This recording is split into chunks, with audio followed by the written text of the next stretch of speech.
Imagine a line in the sand that has finally been crossed. For months, Pakistan told the world its patience was wearing out.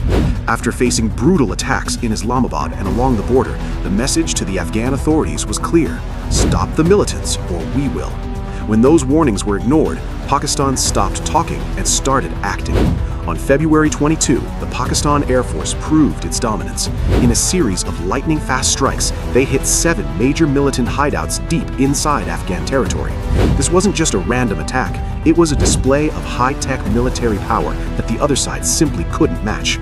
Using advanced drones and precision missiles, Pakistan wiped out the threat while showing that its borders are now a no-go zone for terrorists.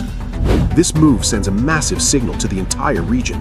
Just last year, in May 2025, Pakistan completely crushed an Indian offensive in a short but intense war.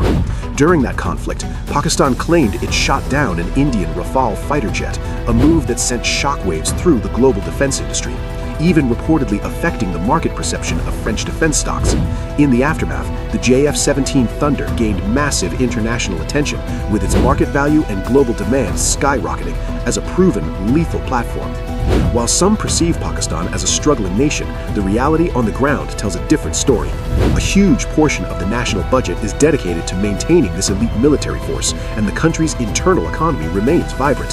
Thousands of new vehicles hit the roads every day, and a large segment of the population is financially stable and living well.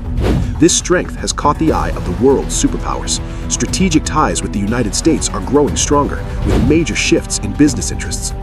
Even though the country is still working to fully develop its total domestic stability, its military strength is already at its peak.